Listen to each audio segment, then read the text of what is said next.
Show अपना बिहार। मैं हूं आपके साथ जया मिश्रा। वीआईपी के मुकेश सहनी ने चुनाव से पहले एक बार फिर से निषाद आरक्षण का बड़ा दांव चल दिया है।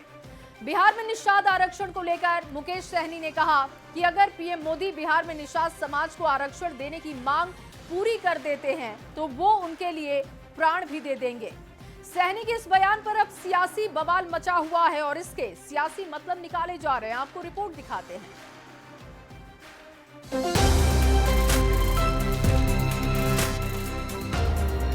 तुम मुझे आरक्षण दो, मैं तुम्हें प्राण दूंगा, ये कहना है वीआईपी के राष्ट्रीय अध्यक्ष मुकेश सहनी का। दरअसल बिहार में फिलहाल ओबीसी के तहत निषाद समाज को आरक्षण हासिल है, पर सहनी निषाद समाज के लिए एससी श्रेणी में आरक्षण चाहते हैं। सहनी ने कहा कि अगर प्रधानमंत्री उनकी ये मांग पूरी कर देते हैं तो वो प्राण देने को भी तैयार हैं। इसके प्रधानमंत्री है। जब बंगाल में निषाद समुदाय को आरक्षण है, दिल्ली में निषाद समुदाय का आरक्षण है एससी का, तो बिहार में क्यों नहीं है? ये 77 साल बीत चुका है, अभी तक उन्होंने नहीं दिया है। तो जब भी देंगे तो उसके लिए अच्छी बात है, दे, पहले वो आरक्षण दे, और आरक्षण देंगे तो हमने तो ये भी कहा है कि मोदी जी अगर हमसे प्राण मांगेंगे तो हम प्राण दे देंगे। सहनी का ये बयान आते ही सियासी बवाल मच गया। सम्राट चौधरी ने कहा कि वो महागठबंधन से भागने की तैयारी में हैं, तो अशोक चौधरी ने उनके लिए सॉफ्ट कॉर्नर दिखाया। मुकेश सहनी ने कहा कि अगर निषाद आरक्षण देते हैं प्रधानमंत्री तो उनके लिए जान दे देंगे। इस बयान का क्या निकाला जाता है? देखिए, वो छोड़ के भागना चाह रहे होंगे। ये तो एनडीए का स्थिति, लेकिन मुकेश जी हम लोग के साथ रहे हुए हैं और अच्छे मित्रों में से हैं। सहनी के बयान को सभी दल अपनी समझ के हिसाब से डिकोड कर रहे हैं। लेकिन माननीय मुकेश सहनी जी को समझने की आवश्यकता है कि आरक्षण की राजनीति करना और आरक्षण के आधार पर किसी समाज के विकास के लिए ईमानदारी से प्रयास करना, ये दोनों दो महत्वपूर्ण बातें हैं। अब सहनी जी प्राण देंगे, जान देंगे, मोदी जी के भक्त बनेंगे, हनुमान बनेंगे, ये तो वही बोलेंगे। डायलॉग मारना आसान है क्योंकि मोदी जी जुमलाबाज हैं, कुछ भी बोलते हैं, आज तक पूरा हुआ है। मुकेश सहनी जी का बयान निषाद समाज को भ्रमित करने वाला है। यही वही मुकेश सहनी है जिन्होंने ना लोकसभा और ना ही विधानसभा चुनाव में निषाद समाज के किसी भी महत्वपूर्ण चेहरे को टिकट दिया। आजाद भारत में यदि किसी ने पिछड़े, अति पिछड़े और दलित समाज के हक और अधिकार की सबसे अधिक चिंता की है तो वो भारतीय जनता पार्टी है। ये आरक्षण तो केंद्र की सरकार, मोदी जी की सरकार नहीं देगी, इसलिए उन्होंने इस बात को कहा है, मोदी जी से मांग की है। ये आरक्षण तो इंडिया गठबंधन श्री तेजस्वी यादव जी की सरकार बनेगी बिहार में, तो मजबूती से इस पर काम होगा और ये आरक्षण मिलेगा। मुकेश सहनी का मानना है कि सहनी समाज को ओबीसी नहीं बल्कि एससी के तहत आरक्षण का लाभ मिलना चाहिए और जो ये काम कर देगा उसके लिए उनके प्राण भी हाजिर होंगे। न्यूज़ 18 के लिए सीतामढ़ी से संवाददाता राकेश रंजन और पटना से आनंद अमृतराज की रिपोर्ट। तो अपने बयान से मुकेश सहनी महागठबंधन की टेंशन बढ़ा चुके हैं और देखिए, एक मांग से भी महागठबंधन की टेंशन वो बढ़ा चुके हैं। 12 जून को महागठबंधन कोऑर्डिनेशन कमेटी की बैठक है और इससे पहले महागठबंधन में सीट बंटवारों को लेकर सियासत तेज होती जा रही है। वीआईपी के राष्ट्रीय अध्यक्ष मुकेश सहनी की 60 सीट पर दावेदारी से महागठबंधन की मुश्किलें बढ़ गई हैं। आपको ये रिपोर्ट दिखाते हैं। एक राज्य, 38 जिले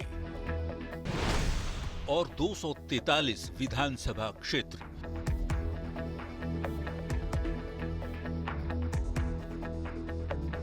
बिहार में इस साल फिर से सियासी संग्राम छिड़ने वाला है। मुख्य मुकाबला दो गठबंधन के बीच होना है, एनडीए और इंडिया। एनडीए सीट बंटवारे पर सहमति का दावा कर रहा है, पर इंडिया यानी महागठबंधन खेमे में खटपट नजर आ रही है। सीट बंटवारे के ऐलान से पहले ही मुकेश सहनी ने यह दावा कर दिया कि वो 60 सीट पर चुनाव लड़ने वाले हैं। और हम लोगों ने राष्ट्रीय कार्यकारिणी में पिछले मार्च में ही हमने इच्छा जाहिर किया कि पूरे राज्य में 60 सीट पर हमारी तैयारी है, जहां हम लड़ सकते हैं, हमारे पास कैंडिडेट है, हम लोग चुनाव लड़ेंगे और जीत हासिल होगा। परेशानी ये है कि महागठबंधन में पहले से ही कई दल अपनी अपनी दावेदारी कर चुके हैं। कांग्रेस पहले से साफ कर चुकी है कि वो 70 से कम सीट पर राजी नहीं है। जेएमएम ने भी 12 सीट पर चुनाव लड़ने की इच्छा जताई है। लेफ्ट की पार्टियां पिछली बार 29 सीट पर लड़ी थी, तो इस बार भी वो उससे कम पर संतोष करने वाली नहीं। यानी 171 सीट पर आरजेडी के सहयोगियों का ही दावा है। तो क्या सबसे बड़ी पार्टी आरजेडी सिर्फ 72 सीट पर लड़ेगी? महागठबंधन में सीटों को लेकर जारी इस तनातनी पर सियासत भी शुरू हो गई है। और आप लोगों के आपस के इक्वेशन से सीटें हो रही हैं 400। भाई ऐसा है, बिहार की जनता के सामने अपने क्रेडेंशियल को लेके जाने से पहले आपस में तो कम से कम सच्चाई से रहें। जुबान से यह निकल नहीं पा रहा है कि हम राघोपुर से चुनाव लड़ेंगे या नहीं। और 60 सीटों पर वीआईपी पार्टी ने दावा किया है। कांग्रेस भी राष्ट्रीय पार्टी है, तो राष्ट्रीय पार्टी को भी अपना हिस्सा चाहिए। देखिए, जहां तक सीटों का सवाल है, सभी दल अपने अपने हिसाब से दावे करते हैं, लेकिन गठबंधन के अंदर जितने भी दल हैं, सभी दलों के शीर्षस्थ नेतृत्व के स्तर से मिल बैठ करके फैसले लिए जाएंगे। गठबंधन धर्म का पालन सबको करना होता है और आखिरी फैसला गठबंधन के सारे बड़े नेता मिलकर करते हैं। सीटों का बंटवारा भी गठबंधन के सारे बड़े नेता मिलजुल कर करते हैं। तो अभी हमारे गठबंधन में सीटों पर कोई आखिरी फैसला हुआ नहीं। वीआईपी का दावा खासकर कोसी और सीमांचल क्षेत्रों में अपनी पकड़ को लेकर है, लेकिन इतने बड़े हिस्से की मांग महागठबंधन के भीतर समीकरण बिगाड़ सकती है। न्यूज 18 के लिए सीतामढ़ी से संवाददाता राकेश रंजन के साथ पटना से आनंद अमृतराज की रिपोर्ट। और वहीं बिहार में विधानसभा चुनाव को लेकर तमाम दल तैयारी में जुटे हुए हैं। महागठबंधन में दीपांकर भट्टाचार्य ने बड़ा बयान दे दिया है। दीपांकर भट्टाचार्य ने कहा, हमारी तैयारी पूरे बिहार में है, लेकिन 40 से 45 सीट पर जमीन पर तैयारी चल रही है। उन्होंने कहा कि अब समय नजदीक आ चुका है, जल्द से जल्द सीटों का बंटवारा हो जाएगा। महागठबंधन में देखिए, सीटों को लेकर लगातार दावेदारी पेश की जा रही है और इस बीच दीपांकर भट्टाचार्य का बयान आपको बता रहे हैं। महागठबंधन में दीपांकर भट्टाचार्य ने बड़ा बयान दे दिया, कहा कि हमारी तैयारी पूरे बिहार में है, लेकिन 40 से 45 सीटों पर हमारी जमीन पर तैयारी चल रही है। उन्होंने कहा कि अब समय बहुत नजदीक है और जल्द से जल्द सीटों का बंटवारा हो जाएगा। सीपीआई माले ने ठोका है दावा, 40 से 45 सीटों पर मुकेश सहनी यानी कि वीआईपी पार्टी की तरफ से 60 सीटों पर दावा ठोका गया है। हमने तो जैसे कहा कि हमारी जो तैयारी है पूरे बिहार में तैयारी है, लेकिन खास तौर पर कम से कम 40-45 सीटों पर हमारे साथी बिल्कुल ज़मीनी तैयारी कर रहे हैं। क्या लगता है कैमा चरण के बाद शेयरिंग की मामले अब तो समय आ रहा है, जल्दी बात होगी। और वहीं हिंदुस्तानी अवाम मोर्चा के राष्ट्रीय अध्यक्ष जीतन राम मांझी ने अपनी ही गठबंधन के सहयोगी चिराग पासवान पर हमलावर नजर आए। मांझी ने चिराग पासवान को लेकर पूछे गए सवाल के जवाब में कहा कि कुछ लोग दुनिया को दिखाने के लिए कुछ भी बोलते हैं। मांझी के इस बयान पर अब सियासी घमासान मच गया है। आपको ये रिपोर्ट दिखाते हैं।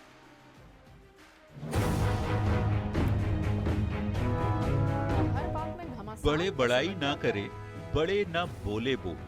बिहार के पूर्व सीएम और हम के संरक्षक जीतन राम मांझी ने चिराग पासवान को लेकर कुछ इसी अंदाज में निशाना साधा। उन्होंने कहा कि कुछ लोग दुनिया को दिखाने के लिए कुछ भी बोलते हैं। आपकी कितनी सीटों पर लड़ने की तैयारी है और चिराग पासवान के लड़ने से कितना उत्साहित है? जो अपने ताकतवर समझते हैं वो दुनिया को दिखाने के लिए वो कुछ बोलते हैं, लेकिन जो ताकतवर होता है कुछ नहीं बोलता है। वो समय पर आने पर वो अपना वो काम कर लेता है। मांझी यही नहीं रुके, उन्होंने चिराग पासवान की सभा में उमड़ने वाली भीड़ पर भी सवाल खड़ा कर दिया। कोई मैनेज करते हैं, हमको तो ऐसा पता चला है कि 10-20 कार रहता है, 20 कार में 10 कार या 12 कार रहता है एक जगह में और 10 कार और आगे चला जाता है दूसरा पोस्ट। यहाँ पर जिंदाबाद जिंदाबाद जिंदाबाद होता है, लगता है बहुत। पिछले कई दिनों से एलजेपी रामविलास की तरफ से चिराग पासवान को लेकर दावेदारी पेश की जा रही है। चिराग की पार्टी ने अब तक कहा है कि बिहार विधानसभा का चुनाव चिराग लड़ेंगे, सामान्य सीट से चुनाव लड़ेंगे चिराग, बिहार को युवा नेतृत्व की जरूरत है, बिहार फर्स्ट, बिहारी फर्स्ट का विजन है। शाहाबाद से चिराग ने चुनावी शंखनाद भी किया। पर अब गठबंधन में उनके सहयोगी मांझी इसे बेमतलब का हल्ला बता रहे हैं। मांझी के बयान के बाद एलजेपी-आरवी सांसद अरुण भारती ने पलटवार करते हुए पोस्ट किया और लिखा, अगर कुछ वरिष्ठों को चिराग जी की रैली की सफलता से असहजता हुई है तो हम उसे भी आशीर्वाद ही मानते हैं। संघर्षशील समाज के लोगों को मेहनत करनी पड़ती है, मजबूत लोग तो तिरस्कार कर आराम फरमाते हैं। मांझी और चिराग के बीच शुरू हुई इस तनातनी पर सियासत भी शुरू हो गई। देखिए, एनडीए के घटक दलों में दलित की वोटों को लेकर मारामारी है। अभी तो शुरुआत है ना।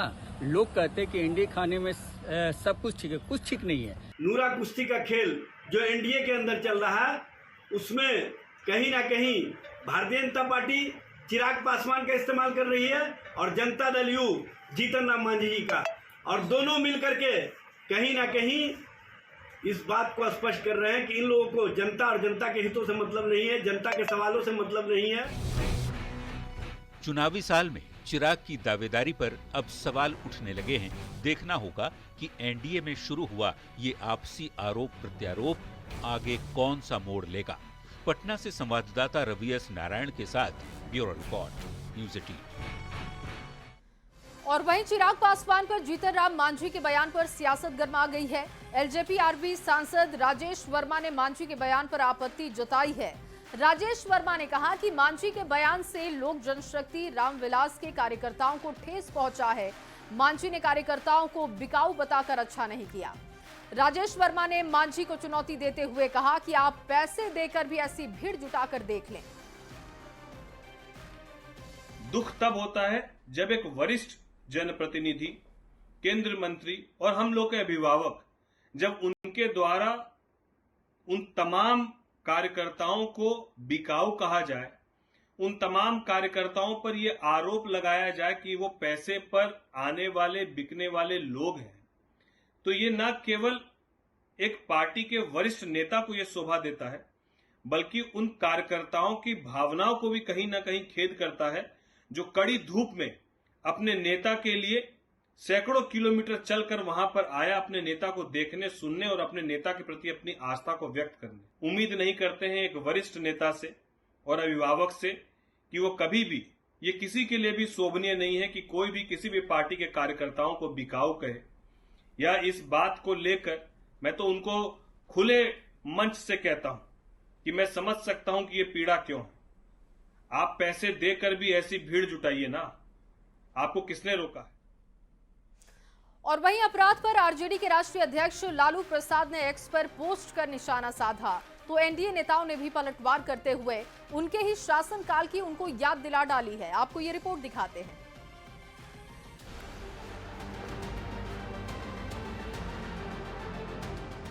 लालू जी का डर रहेगा तब तक तो ये खतरा बना रहेगा, इसमें कहीं दो मत। हाईकोर्ट को कहना पड़ा था कि बिहार में जंगल राज है। 2005 से पहले क्या क्या होता था?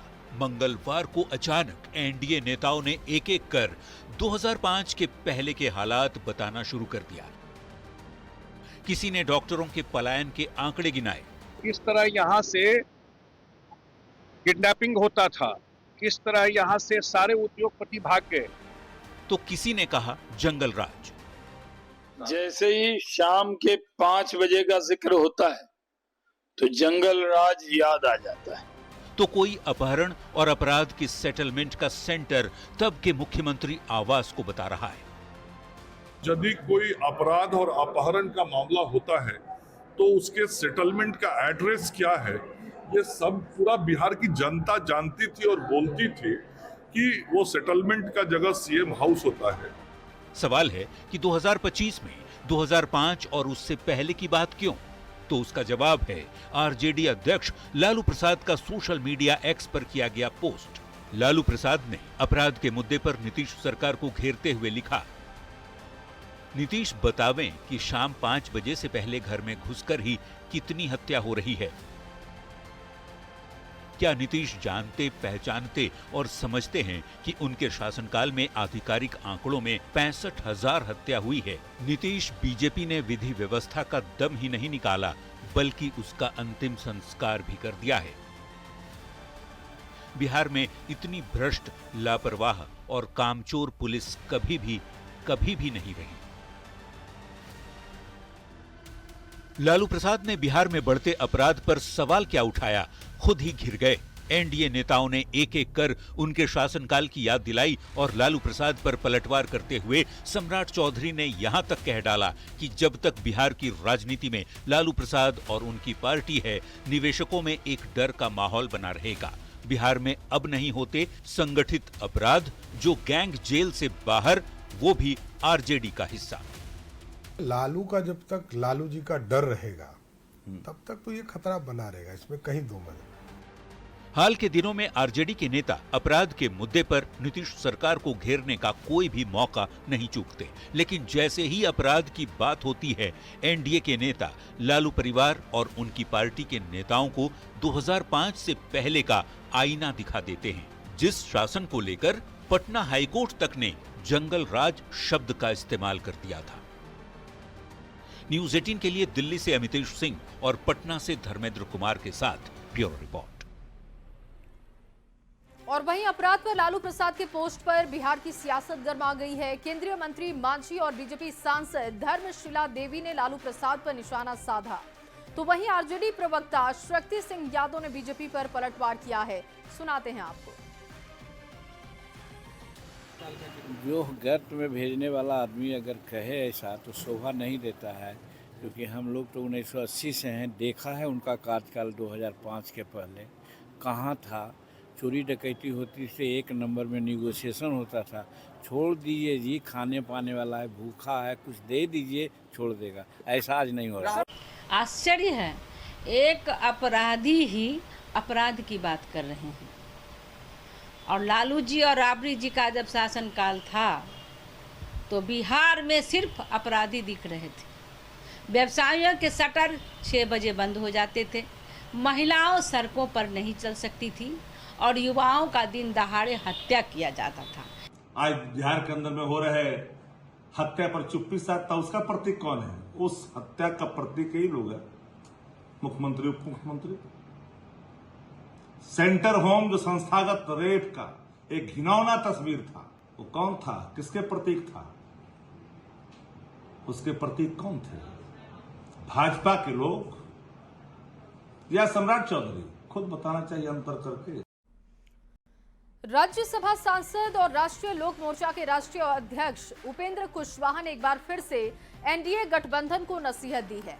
उन्होंने लोकसभा चुनाव में काराकाट सीट से अपनी हार का उदाहरण देते हुए सबक लेने की बात कही है। उन्होंने कहा कि काराकाट में उनकी हार से शाहबाद की बाकी सीटों पर हार हुई। एनडीए इससे सबक लेकर ही आगे काम करे। भैया, हम एनडीए में हैं, लोकसभा चुनाव का अनुभव सब लोगों के सामने है।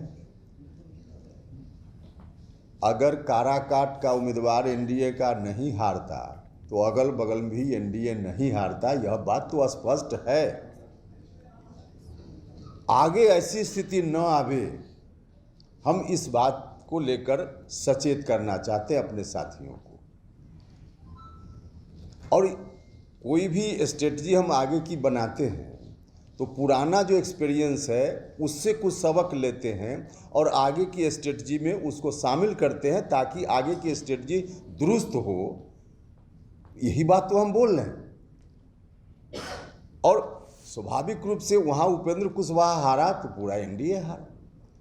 एक ही नाव पर जब हम लोग सवार हैं, एक मंच पर इतने लोग बैठे हैं, मंच टूटेगा तो हम अकेले थोड़े गिरेंगे, बगल वाले भी गिरेंगे। तो यही तो बात हमने कही है, इसमें कहाँ कोई बहुत पर्दा है। और अब बात सोनम रघुवंशी की होगी। शिलांग जाने के दौरान सोनम बिहार में 12 घंटे रुकी।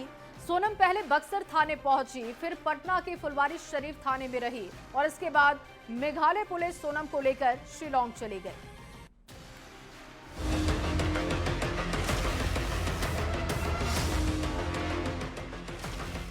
पटना के थाने में डरी सहमी बैठी ये सोनम रघुवंशी,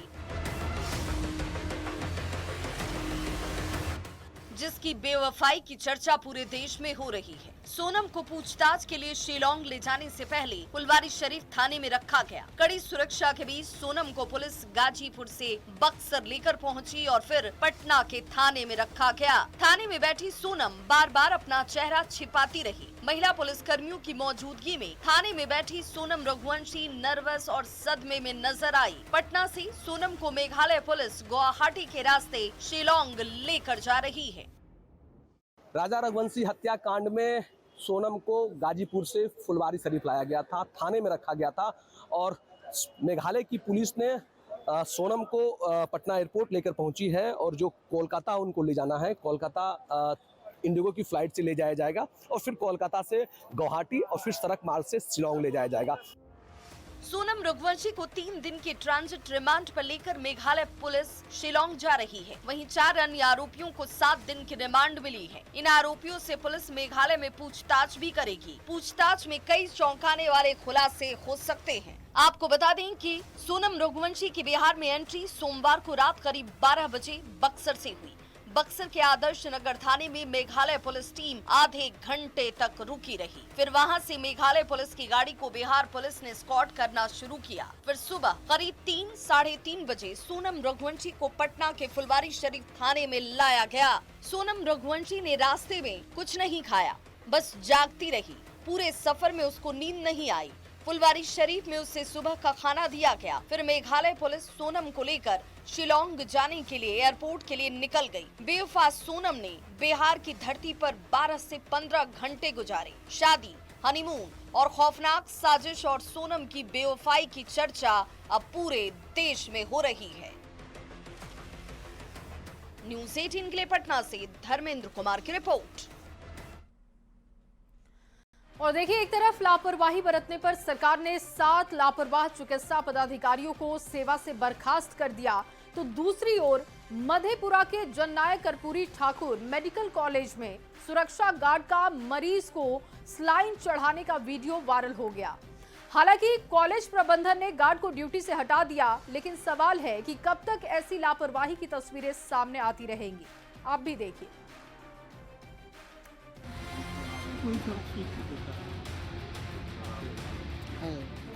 ये तस्वीर देखिए मरीज को सलाइन चढ़ाने के ये वीडियो।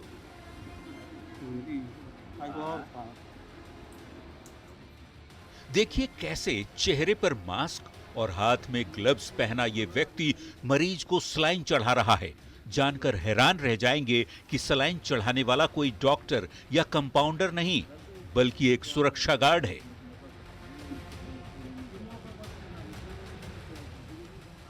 जी, फिर से देख लीजिए। आपकी हैरानी ये जानकर तब और ज्यादा बढ़ जाएगी कि ये सुरक्षा गार्ड के सलाइन चढ़ाने का मामला किसी ऐरे गहरे हॉस्पिटल का नहीं, बल्कि मधेपुरा के जननायक कर्पूरी ठाकुर मेडिकल कॉलेज का है। हालांकि मेडिकल कॉलेज प्रबंधन गार्ड को ड्यूटी से हटा दिया है, साथ ही नर्स और गार्ड से स्पष्टीकरण भी मांगा है। लेकिन सवाल है कि मरीजों की जान से कब तक होता रहेगा खिलवाड़, कब तक सरकारी अस्पतालों में बरती जाती रहेगी लापरवाही और कब तक सामने आती रहेंगी लापरवाही की ऐसी तस्वीरें। अब इन सवालों का जवाब कब तक मिल पाता है, ये तो शायद ही कोई दावे के साथ बता पाए। थोड़ी सी राहत वाली बात जरूर सामने आई है, और वो ये है कि बिहार में लापरवाह डॉक्टरों के खिलाफ सरकार ने बड़ा एक्शन लिया है। कैबिनेट बैठक में 7 लापरवाह चिकित्सा पदाधिकारियों को सेवा से बर्खास्त कर दिया है। सरकार के इस एक्शन से दूसरे सरकारी डॉक्टरों में हड़कंप मच गया है। सवाल है कि क्या सख्त एक्शन से ही सुधरेगी स्वास्थ्य व्यवस्था? न्यूज़ 18 के लिए मधेपुरा से श्रीकांत और पटना से संजय और धर्मेंद्र के साथ ब्यूरो रिपोर्ट। और चलिए इस बीच आपको बड़ी खबर छपरा से दे। घूसखोर क्लर्क गिरफ्तार किया गया है। 60,000 रुपए घूस लेते हुए ये गिरफ्तारी की गई है। निगरानी की टीम ने इसे पकड़ा है। नगर निगम में क्लर्क है सूर्य मोहन यादव, जिसकी गिरफ्तारी की गई है। बताया जा रहा है कि 60,000 रुपए घूस लेते हुए ये गिरफ्तारी की गई है। दरअसल सीमांत लाभ देने के नाम पर घूस मांग रहा था सूर्य मोहन, जिसके बाद ये गिरफ्तारी की गई। पूर्व क्लर्क से 1,20,000 की घूस मांगी गई थी। और ये देखिए, जब गिरफ्तारी की गई उस वक्त की तस्वीर है। छपरा से ये बड़ी खबर आपको दे रहे हैं। 1,20,000 की घूस मांगी गई थी और घूस लेते हुए ये गिरफ्तारी की गई है। वो क्लर्क के पोस्ट पे है। क्या नाम है उनका नाम है सूर्य मोहन यादव। वो जो परिवादी है, उनका पेंशन रिलेटेड जो बेनिफिट मिलना था उसके रिगार्डिंग वो 1,26,000 का डिमांड किए थे, जिसको 1,20,000 में तय हुआ था। लेकिन वो पहला की 60,000 आज दिए हैं, वो उसी क्रम में उनका अरेस्टिंग हुआ है। और अगली बड़ी खबर जमुई से, जहां जिले के मशहूर सर्जन डॉक्टर सूर्य नंदन सिंह से अपराधियों ने 20 लाख रुपए की रंगदारी की मांग की। जमुई से ये बड़ी खबर आपको दे रहे हैं। 20 लाख रुपए की रंगदारी की मांग की गई है। अपराधियों ने फोन पर 20 लाख रुपए की रंगदारी की मांग की। देवघर जेल में बंद कैदी के नाम पर रंगदारी की मांग की गई। रंगदारी नहीं देने पर जान से मारने की धमकी दी गई। डॉक्टर ने नगर थाना में आवेदन देकर केस दर्ज कराया था, जिसके बाद पुलिस ने कार्रवाई शुरू कर दी है।